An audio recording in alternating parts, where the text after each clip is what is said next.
Et nous enchaînons à présent avec Enjeu Patrimoine. Nous allons tenter de comprendre ensemble s'il existe un sujet autour de la liquidité des SCPI en France. En effet, il y a quelques semaines à présent, la BCE, dans sa dernière note macro-prudentielle, alertait sur la liquidité des fonds immobiliers en Europe, en lien notamment avec ce que l'on a pu constater au Royaume-Uni, sur une demande de retrait massif sur un certain nombre de fonds immobiliers, ou encore ce que l'on a pu suivre vis-à-vis du fonds d'investissement Blackstone. Cela fait-il peser un risque sur les fonds immobiliers français, les SCPI en particulier? Nous allons poser la question tout de suite à Guy Marty, président fondateur de pierrepapier.fr. Bonjour Guy Marty. Bonjour Nicolas. Mais aussi à Jérôme Grumler, directeur général délégué de Sofidy. Bonjour Jérôme Grumler. Bonjour Nicolas. Bienvenue à tous les deux sur le plateau. On va commencer avec vous, Jérôme Grumler. Donc, on a pu suivre effectivement cette alerte de la BCE en lien avec des événements qui sont plutôt intervenus au Royaume-Uni que dans la zone euro actuellement. Mais si l'on regarde effectivement l'évolution du marché immobilier en France plus particulièrement, on constate qu'avec ces différentes séries de hausses de taux de la BCE, le coût du financement devient un peu plus élevé et cela commence à avoir un impact sur le marché immobilier. Mécaniquement, on peut donc se poser la question si les fonds immobiliers français et notamment les SCPI sont tout aussi solides qu'on pourrait l'espérer pour faire face à un potentiel problème, voire crise de liquidité. Je vous pose donc la question directement, Jérôme Grumler, y a-t-il un risque pour la liquidité des SCPI en France ?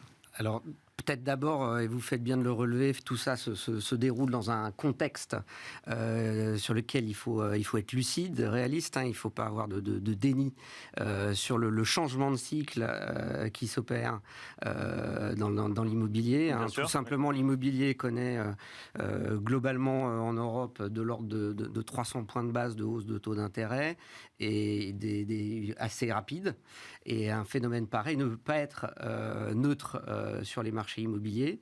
Donc il fallait s'attendre à un impact. Oui, les conditions de financement évoluent, c'est certain. L'accès au financement ou refinancement évolue, d'une part, ça c'est absolument sûr. La façon dont les acteurs valorisent, price l'immobilier est nécessairement impactée par ce changement.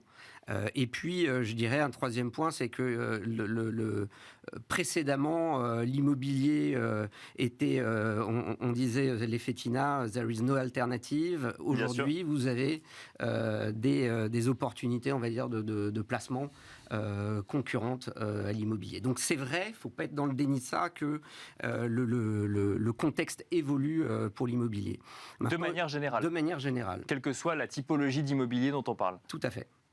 Maintenant, une fois qu'on a dit ça, je pense que pour revenir à votre point sur la BCE, je pense probablement que dans l'ordre des fonds immobiliers non cotés visés typiquement par des inquiétudes de ce type de la BCE, les SCPI sont probablement dernières dans l'ordre d'arrivée. Il faut voir que c'est avant tout effectivement des fonds qui opèrent dans un univers anglo-saxon. C'est des fonds qui... Les fonds visés, vous voulez dire. Les fonds visés par les inquiétudes de la BCE. Ce sont des fonds qui donnent une valorisation très fréquente, très régulière, ça peut être hebdomadaire, voire quotidienne. Surtout, ce sont des fonds qui ont une forme de promesse en matière de liquidité très élevée. Or, il ne faut pas se mentir, immobilier n'est pas égal liquidité. On ne vend pas un immeuble comme ça en un claquement de doigts. Et donc, quelque part, il y a un peu un espèce de mismatch, on va dire, sur la promesse faite, et avec très peu d'écart entre l'entrée ou la sortie, ou pas du tout d'écart des fonds. Donc, ce qu'on a pu voir effectivement au-delà de la France, mais plus dans le monde anglo-saxon, sur un certain nombre de fonds immobiliers qui ont fait face à des demandes de retrait massif, c'était aussi parce que ça faisait partie du deal de départ, même si c'était peut-être une mauvaise idée de l'annoncer comme ça, mais globalement, ça faisait partie de la promesse de ces fonds. Ça faisait partie d'une forme de promesse de liquidité qui, à mon sens, n'est pas adaptée, ne devrait pas être faite. Et de ce point de vue-là, on n'est pas du tout dans cette configuration-là quand on parle de SCPI. Les SCPI, ce sont d'abord des investisseurs qui viennent là pour épargner sur le très long terme. Souvent, c'est pour préparer de la retraite, c'est pour du complément de revenus, c'est pour des motivations patrimoniales de long terme. Et quelque part, cet investissement est très bien compris, très bien, j'ai entendu par eux, en termes d'horizon d'investissement. Guy Marty, est-ce que la typologie des SCPI, est-ce que l'horizon de long terme de l'investissement en SCPI prémunit contre le risque de liquidité ? Alors, c'est une question qui mérite quelques développements. D'accord. Pardon. Déjà, si vous me permettez, je me permets, Nicolas, de rebondir un petit peu là sur ce que et Jérôme Grumler et vous-même avez dit. La BCE, si je puis me permettre, elle s'en moque des fonds immobiliers, même anglo-saxons.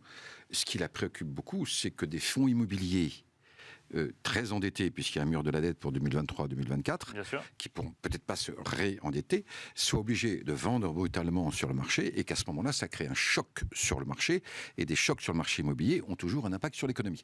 Donc la BCE se préoccupe en fait de conséquences du financement sur le marché immobilier.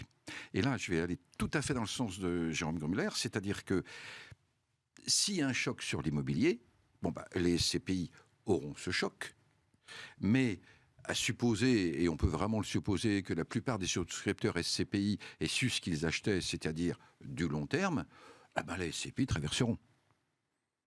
Alors, maintenant, donc, il risque quand même d'y avoir un impact, mais dans le pire des cas, c'est ce que vous nous dites. Pas forcément sur la liquidité. Je vais revenir après sur la liquidité. D'accord, oui, je comprends. Mais, parce que si vous voulez, si on veut parler liquidité, regardez, le marché du logement. Il y a chaque année, en France, entre 3 et 4% des logements qui s'échangent. Bon, c'est d'ailleurs le même chiffre pour les parts des SCPI. Pourquoi ? Parce que dans le logement, il y a très peu de spéculateurs. Beaucoup achètent pour se loger ou pour investir, pour louer, se faire un revenu pour la retraite, etc. Donc les acheteurs sont en fait très stables, ils sont là pour longtemps. Donc c'est ce que disait Jérôme tout à l'heure. Il n'y a pas de risque, et simplement quand le marché va vraiment mal, le vendeur d'un logement, soit il doit attendre un petit peu, le délai se rallonge, soit il doit accepter une petite baisse des prix. Mais de toute façon, si on n'a pas besoin de vendre, bien sûr, on attend. Voilà. Cela dit, sur la liquidité, Nicolas, j'aimerais vraiment dire quelque chose. Parce que je sais que de nombreux journalistes tiennent absolument à parler « Ah, il y a un problème de marché immobilier, qu'est-ce qui va se passer avec la liquidité des SCPI ?» Mais on est dans le monde des placements. Dans le monde des placements, si on veut de la liquidité, on va en bourse. Imaginez un instant que Apple ou LVMH ne soient pas cotés. C'est-à-dire qu'à ce moment-là, vous seriez actionnaire d'Apple, vous voudriez revendre Apple, vous regarderiez, on vous dirait, on ferait une étude pour savoir à combien c'est estimé, et ce serait très long. Bien sûr. Bon, la bourse a résolu ça. Mais il n'y a rien d'autre que la bourse qui l'a résolu. C'est-à-dire que vous voyez, le marché du logement, par exemple, il n'est pas en bourse. Donc on ne peut pas vouloir faire un investissement de long terme et en même temps vouloir un investissement très liquide, c'est ce que vous nous dites ? Exactement. Et d'ailleurs, le contre-exemple, ce sont les unités dans les compagnies d'assurance, les unités de compte dans les compagnies d'assurance. C'est-à-dire que vous achetez des CPI dans le cadre d'un contrat d'assurance vie. Là, je vais parler sous le contrôle de notre ami Jérôme. Contrat d'assurance vie sur lequel je peux faire des retraits à tout moment quand même. J'en ai la possibilité. Exactement. Et c'est le parfait contre-exemple. Parce qu'en face de cet engagement de la compagnie, il y a une loi qui s'appelle la loi Sapin 2, qui dit que si jamais il y a trop de monde qui veut revendre les contrats d'assurance, hop, on stoppe tout. On arrête tout, on bloque. C'est-à-dire qu'on n'a pas inventé la liquidité parfaite. D'accord. Vous voyez ce que je veux dire ? Alors, pour les CPI... Donc on est protégé. Ça veut dire qu'il ne peut pas y avoir trop de retraits en même temps sur... Non, mais vous êtes bloqué. Vous avez besoin de votre argent, vous ne pouvez pas sortir. D'accord, oui, bien sûr. Autrement dit, on n'a pas inventé de la liquidité parfaite en dehors de la bourse. C'est ça que je veux dire. Alors, les CPI, c'est un peu l'antichambre de l'immobilier. C'est-à-dire qu'il y a quelque chose de merveilleux avec la liquidité des CPI, c'est que vous avez un logement, vous avez besoin d'argent, sauf aller faire des hypothèques ou des emprunts bancaires, etc. Vous vendez tout ou vous vendez pas ou vous vendez tout. Avec des parts de SCPI, vous pouvez vendre une partie de vos parts. Bien sûr, oui. Donc il y a une souplesse plus grande. On ne peut pas appeler ça liquidité, mais c'est quand même une très très grande souplesse. Mais on a quand même, et on va peut-être continuer avec vous, Jérôme Grumler, cette possibilité de vendre ses parts à tout moment quand on est propriétaire d'une part de SCPI. Donc mécaniquement, est-ce que c'est un mauvais procès fait aux SCPI actuellement de se poser la question de leur liquidité, ou est-ce qu'il y a quand même effectivement un questionnement à avoir pour ne pas parler d'inquiétude ? Alors, et sans faire de langue de bois, je vais revenir à la question, mais je rejoins d'abord parfaitement les propos de Guy. L'horizon de placement et long terme. La promesse qui est faite en premier lieu aux épargnants qui investissent dans les SCPI, c'est une promesse de dividendes stables dans la durée, de dividendes qui prend l'inflation par l'indexation des loyers. Ça, je peux vous confirmer qu'on le voit sur le terrain au quotidien et que c'est le cas. Tant qu'on a des locataires qui payent. Tant qu'on a des locataires, donc des taux d'occupation les plus élevés possibles. On pourra revenir sur tout ce qui fait la force, la résilience d'un patrimoine immobilier. Mais donc, la promesse de rendement, elle est là et elle est tenue. Donc le premier point, c'est pourquoi on aurait à se poser des questions de sortie importante ou pour une promesse qui finalement est là et tenue. Et je peux vous dire, elle a toutes les raisons d'être encore plus tenue à l'avenir, cette promesse de rendement, puisque notamment les mécanismes d'indexation opèrent bien et sont favorables sur les perspectives de rendement des SCPI. Donc alors, ça, c'est peut-être pas ce que vous dites, mais c'est ce que j'essaie de comprendre. C'est ce qu'on pourrait comprendre, c'est... Pourquoi rien sert de regarder la valorisation, regarder le rendement, c'est ça? Voilà, pourquoi s'inquiéter, entre guillemets, de baisse de valorisation? Le rendement, lui, est là, est stable et il est plutôt bien orienté. Est-ce qu'il y a des baisses de valorisation sur les SCPI? Ça nous renvoie à ce qui se passe sur les marchés immobiliers. La réponse peut être un petit peu longue, mais je disais en préambule, oui, le cycle change. Maintenant, il n'y a pas un immobilier, il y a des immobiliers, ils sont très divers, donc il faut, je dirais, rentrer dans toute une série de considérations. Alors, on peut en prendre quelques-unes sur ce sous-jacent et la façon dont sa valeur peut être orientée. La première chose, et on le défend beaucoup, c'est l'emplacement et la qualité de l'emplacement, la centralité de votre patrimoine immobilier. Elle est très importante. Plus vous avez de centralité, plus vous avez ce qu'on appelle du pricing power sur vos loyers, c'est-à-dire de la capacité à transmettre de la hausse de prix et de l'indexation dans les loyers que vous facturez à vos locataires. Donc l'emplacement, c'est très important. Vous pouvez avoir des nuances très importantes en termes de géographie. Il se trouve qu'en France, on a des pratiques d'expertise, de valorisation qui sont relativement lissées, relativement calmes. On observe actuellement dans des marchés voisins européens des mouvements sur les valorisations beaucoup plus importants. Mais là, en fait, ces critères... automatiquement créent des gagnants et des perdants. Alors, les gestionnaires qui n'auront pas, par exemple, Guy, on va continuer avec vous, mais Guy Marty, mais qui n'auront pas les emplacements centraux, qui n'auront pas la géographie pour eux, est-ce que là, il y a peut-être un sujet solidité ou liquidité? Alors, pour revenir justement à cette question de liquidité, je crois que ce qu'il faut savoir qui est essentiel pour la liquidité, c'est que chaque société de gestion organise la liquidité de ses SCPI.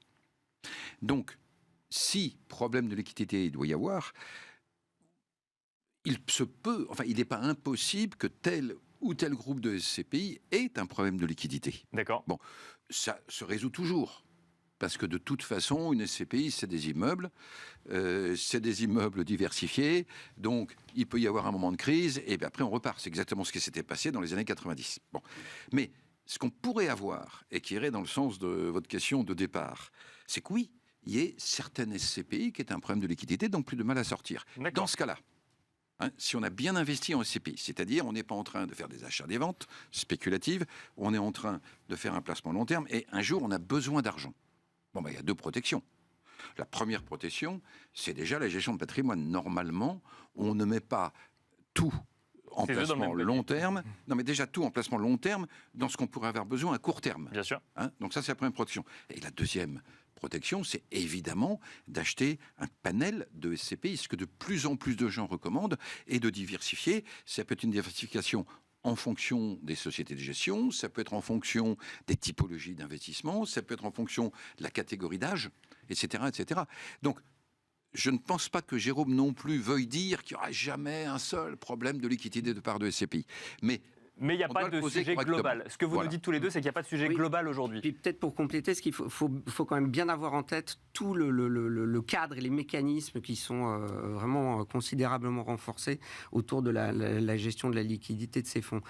Donc quelques points pour rappel. Le premier, c'est celui du prix, donc de souscription et de retrait, qui est fixé par les sociétés de gestion dans une fourchette plus ou moins 10% autour de la valeur de reconstitution. Bien Donc sûr. le prix qu'il faut mettre pour recréer, on va dire, une SCPI comparable.